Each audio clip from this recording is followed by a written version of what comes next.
जय हनुमान। सुंदरकांड की चौपाई का आगे का पाठ इस प्रकार है।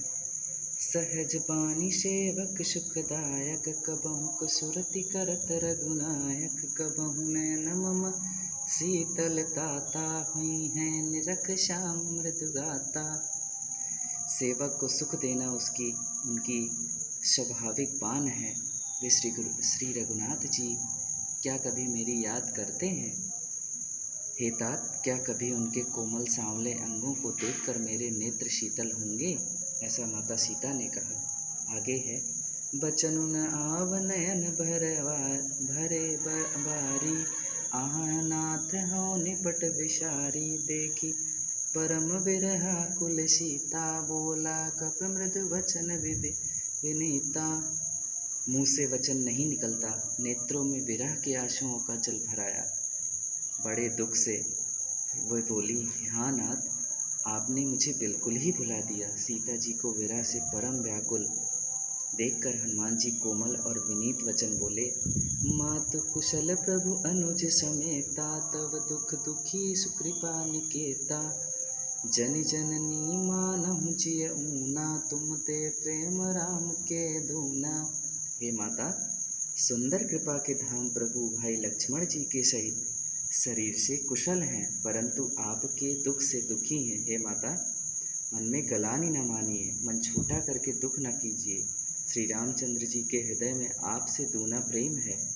रघुपति कर संदेश अब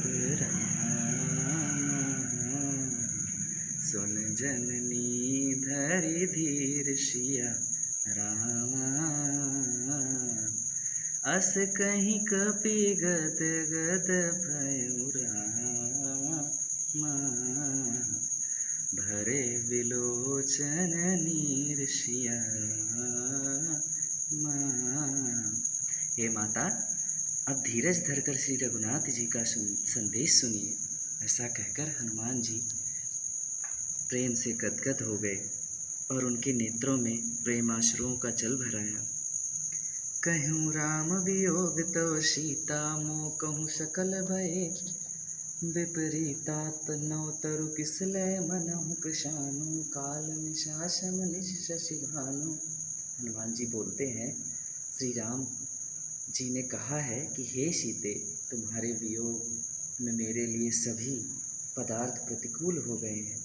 वृक्षों के नए नए कोमल पत्ते मानो अग्र के समान रात्रि, काल रात्रि के समान चंद्रमा सूर्य के समान है। आगे है, कुबलय विपिन कुतुम्बन सरिषा, बारिधि तपत तेल जनु भरिषा। जे हित रहे करत तई पीरा, उरग श्वास सम त्रिविध समीरा। और कमलों के वन भालों के वन के समान हो गए। मेघ मानो खौलता हुआ तेल बरसाते हैं। जो हित करने वाले थे वे ही अब पीड़ा देने लगे हैं। त्रिविध शीतल मंद सुगंध वायु सांप के समान, श्वास के समान जहरीली और गर्म हो गई।